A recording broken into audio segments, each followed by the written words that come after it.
Hey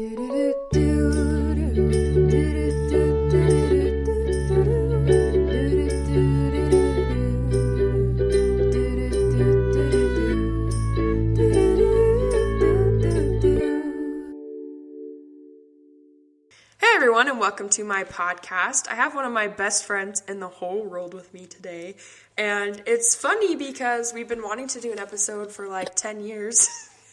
She's dancing on Zoom, and we just haven't gotten to it yet, so here we are though. We made it. We finally arrived. Chantel, do you want to introduce yourself? Yes. Okay. Hi guys. I'm so excited. I literally love Kyra so much. I am obsessed with everything that she says.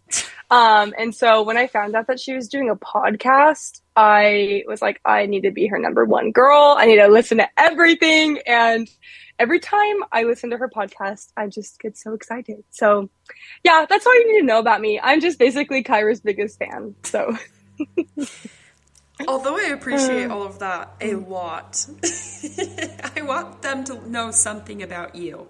So what's something about you? Okay, I'm Chantel Sanders, born and raised in Arizona. There you go. I went to the same high school as Kyra. I served a mission in the Dominican Republic, came back, broke my ankle, just funny intermission things. Went to Boston, Massachusetts to finish the rest of my mission. Came home and married the cutest hunk of my life, my best friend, Micah Sanders. And yeah, been married for a year and a half now. I am a student. I know, literally, how did that happen? I feel like I'm still a return missionary fresh off the boat. But for real. I am a student at ASU. I'm studying speech and hearing sciences to become a speech therapist. So yeah, super excited about that. Okay, well done. That's perfect.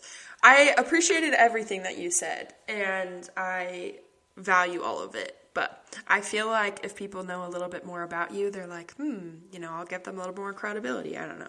But that's just something that we were learning, that if you know a little bit more about the person that you're listening to, then they're a little bit more real to you. So anyway. Should we tell them how we met, our little love story? Maybe that would be a good place. Yeah, let's tell them our love story. So long story short, I moved down to Gilbert, Arizona when I was, you just sent hearts.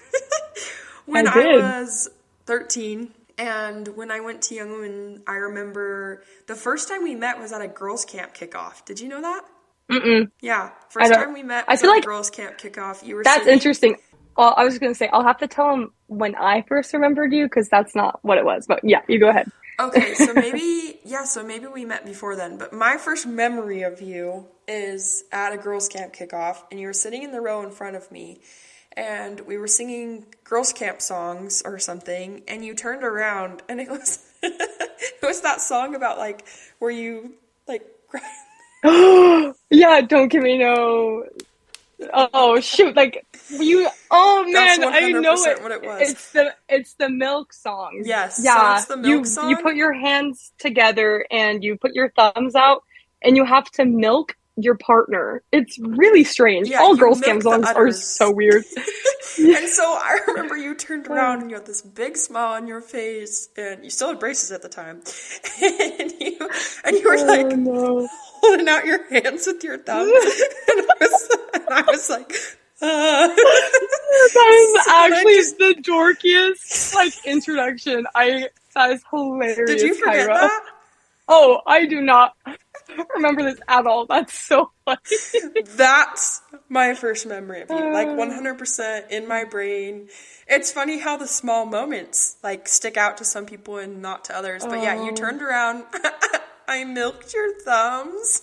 Sounds so bad.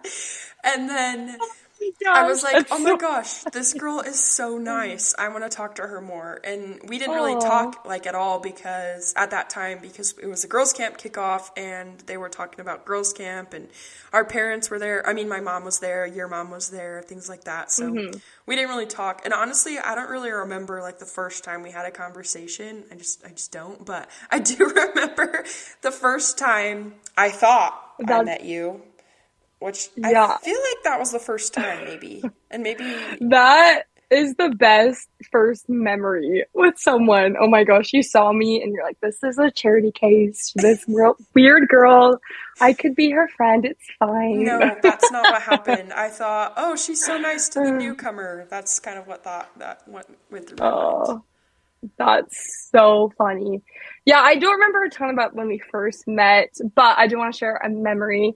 Just something that like really embodies our relationship is just how much we talk about boys and how Kyra's the oldest, right? And me going over to her house, we're like sisters. She's like my little sister, and I would just tell her all the different my crushes in high school. I never dated, but like we pretended, or we would fantasize a lot about that maybe this would happen. Yeah, and I vicariously lived great. through you because even though you weren't like seriously dating anyone, you were going on a ton of dates, or at least like hanging out a lot with just different friend groups and things like that. And I was like, oh my gosh, when I'm a junior and senior, that's what I'm gonna do. That's not what happened, but it was fun to live through you.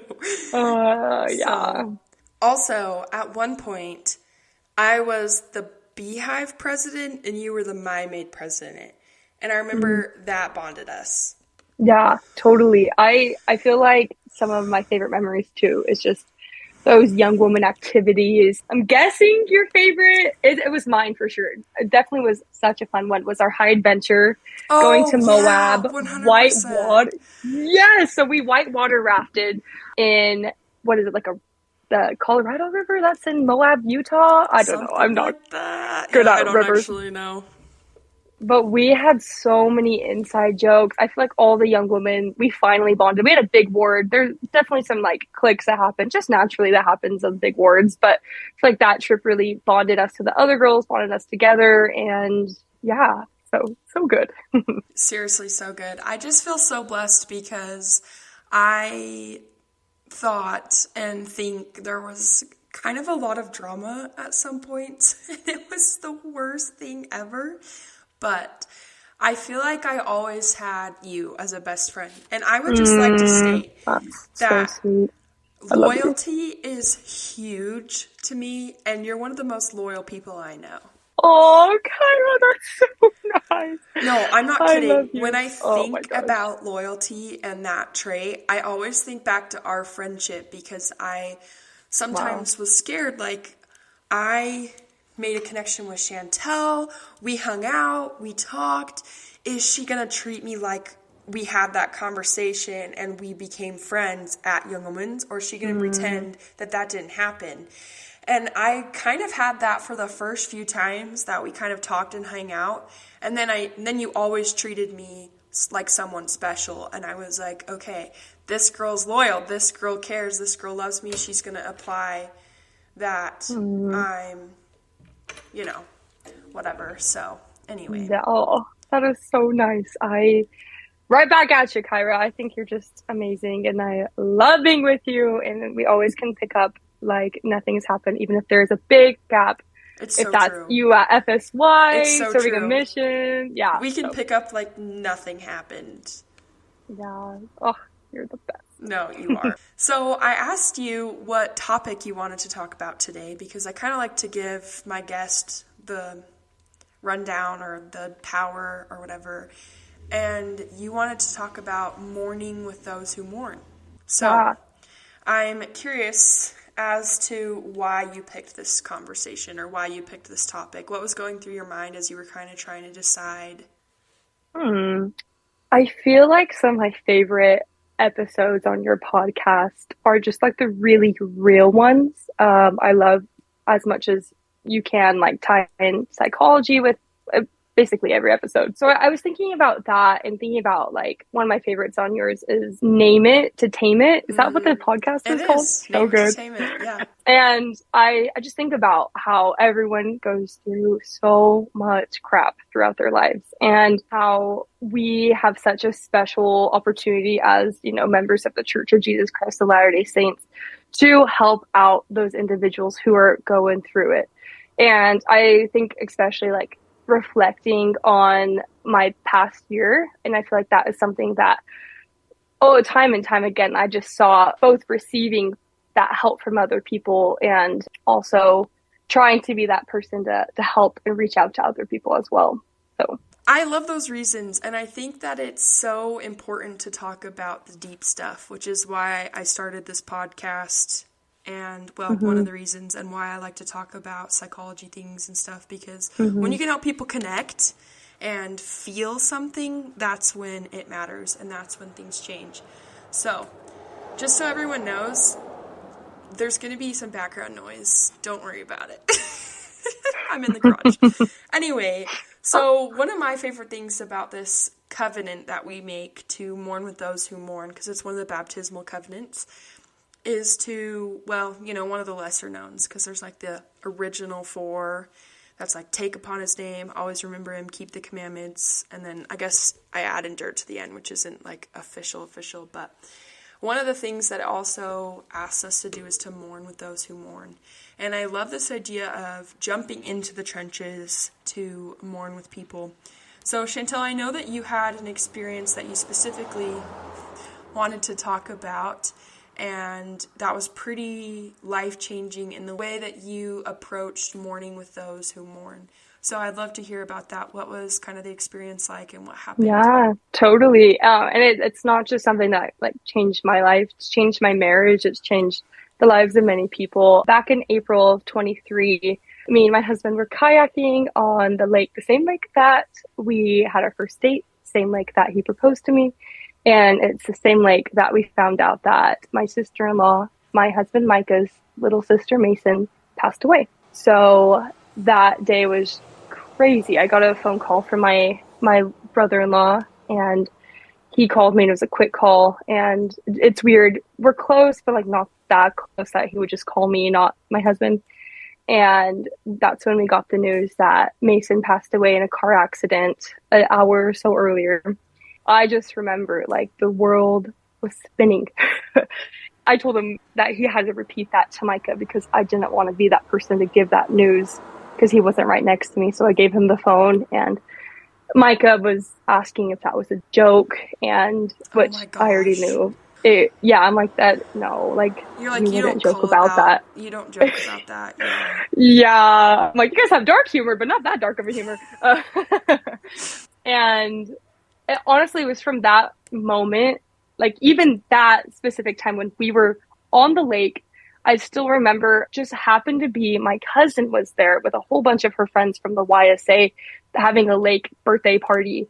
And I come up to her crying, and because we had so much gear, it was one of those days that we're like, we'll bring a whole cooler and 3 chairs and kayak, paddleboard, fishing stuff. Like, it took us literally an hour to bring everything out. And I'm like, oh, we just need to be home. Like, this is not the place to be anymore. And so even like right there, that was such a tender mercy that God was like, here is someone that you love so much, and she knows you so well. And I like came up to her asking a favor. Right. And I was just like, hey, like, Micah's sister just died. We need to go. And she had all her friends like stop what they're doing, help us pack up the car and drive home. Yeah, that was the beginning of it. And I think of that. I'm like, wow, she really was so quick to act and like help out in such a time. And like that was just a pattern throughout the rest of everything that happened. So it's so interesting hearing the details, because obviously I knew about how this happened, but I didn't hear the details about how you were at the lake or how he was like, is this a joke? Because I feel like those details are important, and they kind of change the story because they make it more real. Right. Yeah, it was really hard. We came home, and you know, moments of us both crying and hugging each other. He probably called his family 30 times. Like, just kept going back and forth. So when me and Micah got married in June, about 2 months later, his parents and 2 youngest siblings moved to Missouri. So the car accident happened in Missouri. He wasn't close. He wasn't able to just go over to his parents' house and cry in their arms. Like, he didn't have that. He only has his brother who lives here. And he called a friend who like comforted him. But that's why he kept calling like his siblings, just be like, what's the update? Like, how is everything? And I called my parents, they came over, and my dad gave him a blessing. And in that blessing, Micah, I recorded it because I'm like, maybe he'll want it for comfort. But the cool thing is, it wasn't the words that Micah needed, but it was this visual. He saw his sister, and his sister was an artist, beautiful artist. And he saw a picture of like this painting, as if she painted it, of her and the Savior with his arm around Mason. And yeah, just so beautiful. But yeah, the rest of that weekend was hard too. Like even going to church the next day, which Micah didn't know what to do exactly. He's like, what, do I go to church? Do I stop my life? Like, do I go to work? Like, I don't know what to do. What it felt like was our worlds were just turned upside down and nobody knew about it. Literally no one knew, because I think maybe Micah put it on his story. That's a way that I've seen him and his my father-in-law like really express and go through grief, is like posting different things, writing about it, right? And so maybe a couple people knew about what happened, but it felt like everyone was just, it's a joyous Sunday day, and like we're here to sing and be happy. And I remember it was really cool. One of Micah's best friends, Ethan, and his wife actually came to church with us that day because they knew what Micah would be going through, and they sat on the pew with us. And the wife like put her arm around me and like was comforting me. And like, even though I'm like, my focus is on Micah, but like I needed that too, because I lost someone who I expected to have a lifetime of memories with her. I expected her to be part of my life the rest of my life. And anyways, it was rough. I remember I didn't go to one of like the meetings. I'm in Young Women's in my ward, and I had a meeting before church I didn't go to. And one of the Young Women's I loved so much, she just had no idea what's going on. She comes up to me and she's like, Sister Sanders, why weren't you there? Like, why were you late? And I'm like, oh, I slept in. I'm like, oh my gosh, like only if you knew. And I didn't know how to tell people, right? Like it's so fresh. So, and you didn't want to be like, well, his sister died, and then have them be like, oh, I'm so sorry, right. And then it take over everything. Yeah. Was that the truth or not really?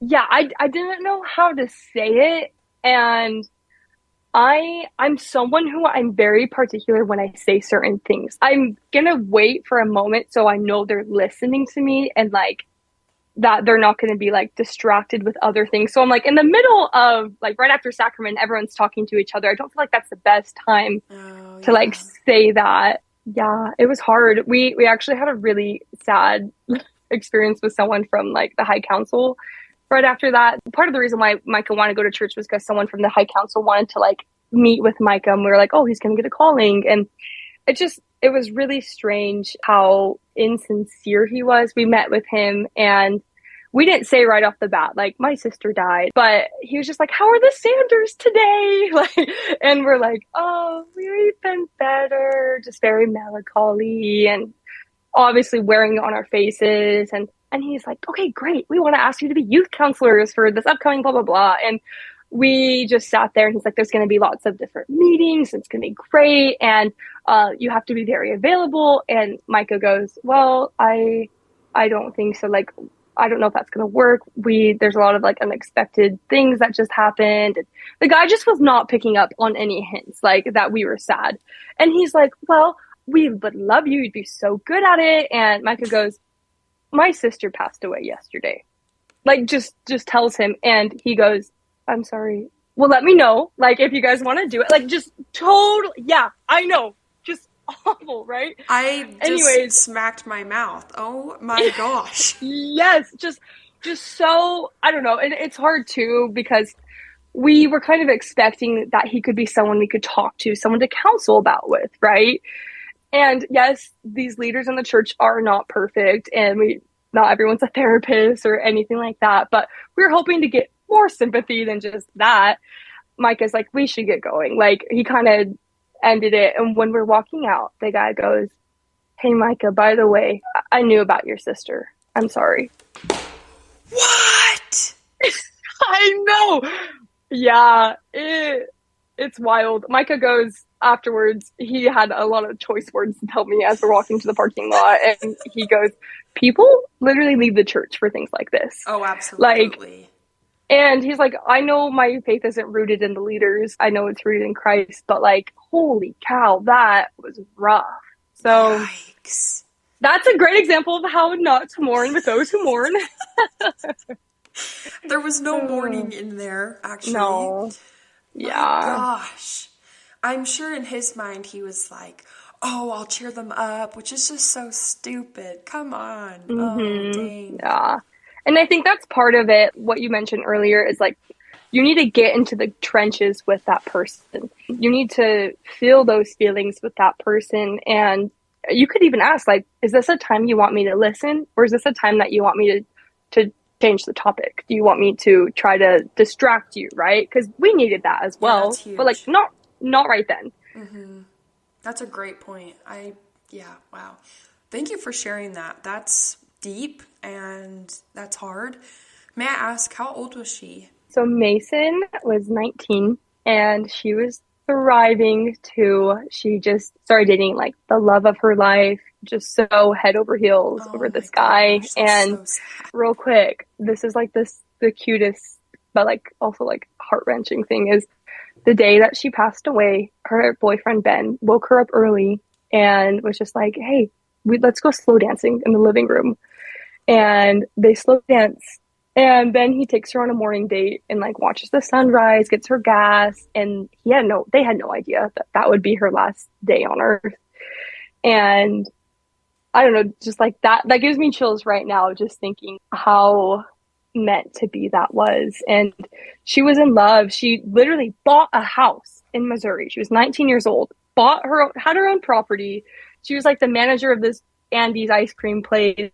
Her life was so good. And I think that's really something that has made it hard for all of the family members, just thinking like she was in her prime. She was thriving so much and left to give. Right. In the car accident, she died instantly. That's good. It was a head-on collision, but the parents didn't have any time to like be there at the hospital, say goodbye. Like by the time my mother-in-law pulled up to the location, because she saw on the Find My Friends that her daughter, what happened was her work called my in-laws and said, hey, your daughter is 2 hours late. Like, that's not normal. Is she okay? They checked her location, finds out there's all this traffic, this car accident happened. My mother-in-law cut through, and she works with the police department. So she's like, just give it to me straight. Like, is my daughter dead or is she alive? And they're like, yeah, she passed away. She's not with you anymore. And so that just, even like saying it again, it's very heavy. Yeah, and absolutely. Yeah. I want to go back to this quote in relation to how that high councilman treated you. And this is from Henry B. Eyring, and he said, when you meet someone, treat them as if they were in serious trouble, and you will be right more than half the time. And you know what's really sucky about that situation is if he knew, that's even worse. Yeah. Yeah. Yeah, man. One of the reasons that I love this quote is because, yes, more than half the time you'll be right, but also I feel like even if someone's having the best day in the world, when you treat them with kindness and love and patience and empathy all the time, that's freaking awesome. You know what I mean? And I feel like even if I'm having the best day in the whole world, there are still things going on in the back of my head or things going on in the back of my life, or maybe I just finished going through something really hard. And so kindness and meetings and treating someone as if they were going through something really hard is good all of the time. So anyway, that's kind of what I think. Do you have any thoughts about that quote? Yeah, no, I love that, because the thing is too, like, I think about that situation, I'm like, what was going on in his life right then? Like, what was happening to him? You just never know. People are really, there's a lot of just crappy things that go on in life. And sometimes it feels unbearable and it feels so sad. And there's anger that comes with it. Like how I said, going to church the next day, I'm like, why isn't everyone depressed? Like, why is everyone still happy? Like, when your world turns upside down, but everyone else is having their happy face on it, that is hard. But deep down, like, there's so many people, half that congregation is going through it. So yeah, 100%. It was making me think, what you said kind of made me think about how when we are joyous, that's good. And I think we can totally embrace being happy and embrace being full of joy. But then it's important to read the situation, you know, because I don't think Eyring is saying treat everybody as if they are miserable or treat everybody as if they are going through the worst time of their lives. I don't think he's necessarily saying that. I think he's saying if, you know, you're having your go-lucky day, you're acting super happy, you feel great, and someone has that look of despair on their face, that's when you change. That's when you're like, oh, I need to dive deep and jump into these trenches with this person rather than wave at them from the top and be like, it's so warm up here, you know, join me. Instead, join them, because that's where the connection and the growth will come, because we're human beings and we have emotions and feelings and really deep, complex feelings, actually. And if you just expect someone to jump out of something really hard, that's just not going to work, and it's not going to be good for anyone involved. So, to be honest with you, I should have told you to plan for 2 episodes, because this happens every single time. So, with all of that being said, we're going to start another episode. And for you, it's going to be a week. And for us, we're going to push stop and push play. So that will be fun. But yeah, we have a lot more thoughts. And Chantel actually sent me all of her notes. And we didn't even get halfway down the screen. Halfway down the screenshot. Oh my gosh. But here's the thing. I feel like this is a beautiful introduction and a beautiful way to show how real we're being and how real we're talking. And so I think this is just a great way to get into all the things that we're going to discuss. So tune in next week, and it's going to be Mourn with Those Who Mourn Part 2, so watch for that. But I just wanted to say thank you for coming on so far, and we'll be back. Yeah. Don't forget to embrace imperfection, find meaning, satisfaction, and joy with the journey, along the journey. Joy. Now I'm like forgetting what I say. Joy. Look at that. You're being so imperfect. I'm being so imperfect. Embrace imperfection, find meaning, satisfaction, and joy in the journey. I'm Kyra. I'm Chantel. And this is Imperfectly Broken, the podcast.